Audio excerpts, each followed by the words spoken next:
baseball food, pizza, wings, and beer.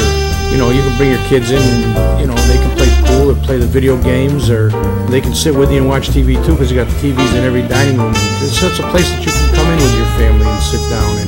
And again, it's family oriented because it's family owned. When you walk in here, it's like a TV show, Cheers. Everybody knows your name. And you can expect that from in here because everybody knows everybody else.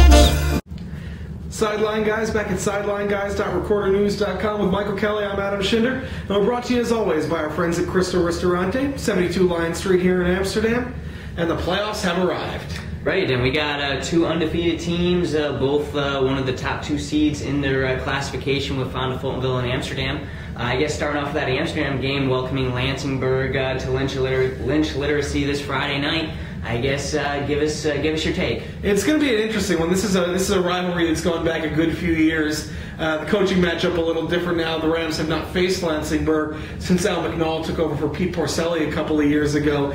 But it's that same Lansingburg system, the same double wing that made them such a power in both Class B and Class A throughout much of the Rams' run of dominance in the early part of this decade. And with Lansingburg, it's a team that's got a very dangerous player, probably the best individual offensive player the Rams will have seen all year long. Anthony Walker, just a sophomore running back. He's got close to 1,000 yards rushing, 16 total touchdowns so far this season. Right, he's kind of part of a talented group of sophomore backs that we've had this year at Chalmont. Devin Willis as well was one of the top runners in the section as a sophomore. I guess kind of going into this game though, it's a double-edged sword with Lansingburg of if you're the top seed in Amsterdam, maybe you don't want to play against a team that's so run-heavy, because if something happens for Lansingburg and they're able to get in front, they can really chew up clock. But at the same time, if Amsterdam can pull ahead, maybe Lansingburg doesn't have it in them to pull off a comeback with that running game. Yeah, this team does not throw the ball basically at all. On the year, they've got about 130, 140 passing yards, pretty much all from the arm of quarterback Carlos Grillo. And they want to keep it on the ground. It's really as much of in evidence as it was 3 years ago when Lansingburg came here for a playoff game. The Rams got a lead early. Lansingburg was forced to throw the ball. They could not. And it was a 13-point game that was really much more of a blowout than it actually was. And that's got to be the formula for the Rams today. It's basically the formula they employed when they beat Queensbury earlier this season. Don't get beat by big plays on the outside in the running game. Keep your discipline, keep your gaps, and then get a couple of scores on offense and pull away. That's the formula to win this game. But I think the most interesting thing for Amsterdam going into this game is that it's been about 3 or 4 weeks since they've played a team that's going to be in the playoffs, really a team that could play with them.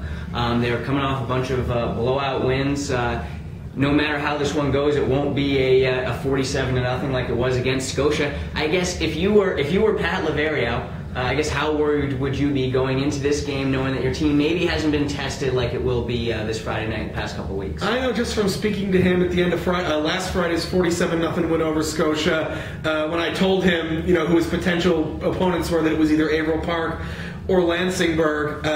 I know as much as he said both of those teams are definite tough opponents, he knows the history of that Lansingburg program. He knows the rivalry these two teams have had in past years, the competitiveness between them.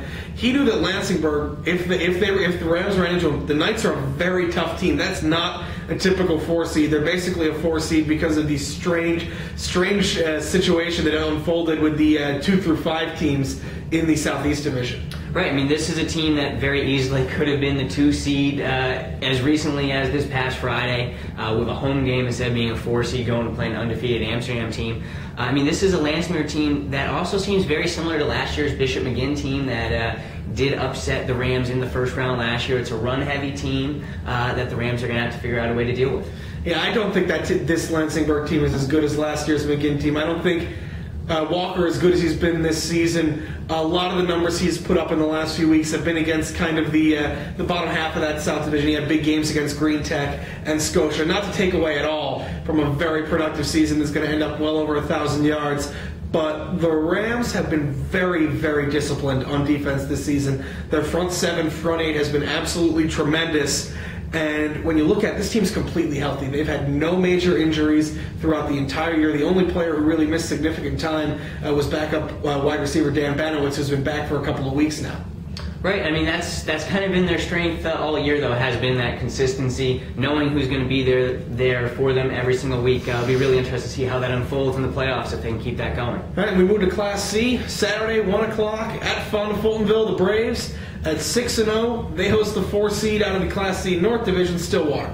Right, and I think the interesting subplot for this one is going to be how much rain are we going to get this week. I was at Fonda Fultonville a little bit earlier, and they're very nervous about what the rain might do to the field this week. We're taping this earlier in the week. We haven't gotten to Wednesday yet, but if that rain comes like they're saying on Wednesday, this field might get really ugly for that game. Yeah, and their field, John G. Boschart Field, has been just battered this year. They've had 4 home games there, but with the storms, with the rain, with a lot of teams that like to run the ball, just you walk on that field, you look at that field, it is completely chewed up right now. Right, and it's created a bit of a paradox for this Fonda team going into these playoffs. I mean, they only do get the 1 home game.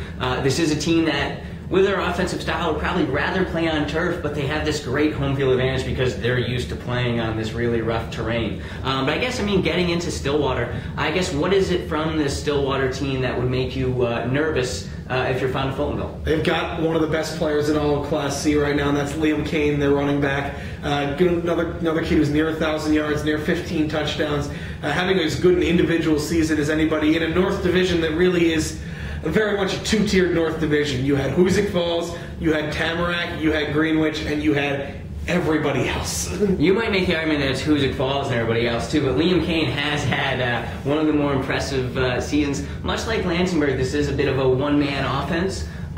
So maybe the Fonda Fultonville defense, which is much improved over the past 3 or 4 weeks, can figure out a way to control him. Yeah, the Braves earlier in the season, even when they were playing a team like Canajoharie, were at points a team that was kind of a bend but don't break defense, trying to depend on that terrific secondary to force some to make some big plays, force some turnovers, even if they give up a lot of yards, especially on the ground.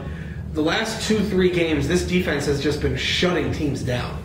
Right. I think going forward, that's going to be very important for them, obviously, because their offense has been scoring at 35, 40 points a clip. But when you get to the playoffs, you do need that defense to step up. So that's been a really welcome development for Tom Carpenter's club. And the one thing a lot about Fonda that I've seen over the past few weeks with this team, for a team that had 0 kicking game at the beginning of the season, Travis Mullick at the beginning of the season was having a tough time getting it anywhere near the crossbar on extra points. He's been very much improved over the last few weeks. Hit 4 or 5 against Coxsackie Athens last week. The only one he didn't was on a ball that the hold was basically horizontal to the ground. And he did boot a 30-yard field goal as well. So having a good kicking game in the postseason is something Tom Carpenter knows is a huge, huge weapon. Right, and when you talk about kicking, you're talking about the little things that can really help a team along. This is a Fonda team that doesn't commit penalties, never really seems to have mishaps of, knowing what plays they're running or anything like that. They have all those little things in order as they're heading into the playoffs. Should make for a really fun weekend of football. Yeah, just to mention, we've also got 2 crossover games. Canajoharie plays Corinth. Broad Alban Perth travels to Coxsackie Athens. We'll have plenty on those. Plus, we'll see if anybody advances into the Class A and Class C semifinals. See if the Rams and Braves can keep their runs towards the Section 2 Super Bowls going. We'll have more of that next week, but until then, for Michael, I'm Adam. We're the Sideline Guys, and we'll see you next time at SidelineGuys.recordernews.com.